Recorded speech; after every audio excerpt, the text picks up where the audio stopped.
Yo yo voor alle kids van CBS De Bron.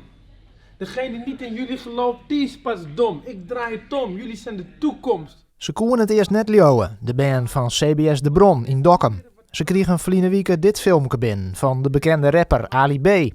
Hij woedde docenten en de leerlingen van De Bron maar het filmpje een het onder de riem stekken.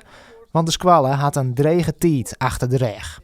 Via squallen zijn stien onder toezicht van inspectie helaas. En daar ben we druk met waanden. En op zich gaat het al de goede kant op. Maar door dit filmpje worden dus even daarmee succes wensen. Het contact met Ali B ontstier terug directeur Maria van De Bron. Zij daagde de rapper uit om een filmpje te maken voor de squallen. Doet Ali B dat ik echt die wie in de band bot verrast. Nee, dat leeuwde me eerst net, want ik dacht van ja, Ali B en dan op onze squallen. Ik dacht dat, hè? Dus ja, toen vonden we dat wel heel mooi dat hij dienstbaar is. Omdat elke nien op squallen heel wie is wie met het filmpje, waard besletten om Ali B op een bijzondere wijze te bedanken. En wat is dan mooier als een echte rapmaatje? Iedereen had wat opzocht op de iPad, informatie over Ali B.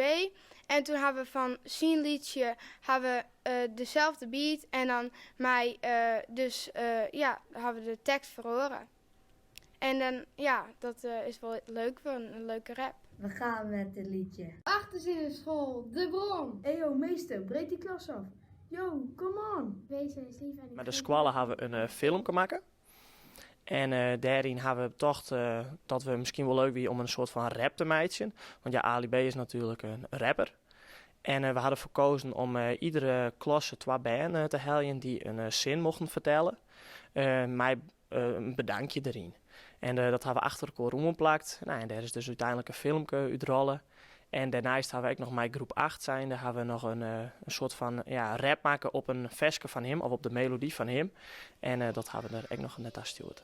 Alle banden van de squallen kregen het eindresultaat van een mond te zien. Het filmpje is intussen opgestuurd naar Ali B. En de band hoopt je stiekem dat hij weer met een reactie komt. De rapper en zijn muziek binnen populair bij groep 8. Ja, ik koe en wel, want ik zeg ik wil de Voice Kids, maar verder koe ik hem ook wel. En zijn muziek koe ik ook wel. Het is wel heel mooie muziek.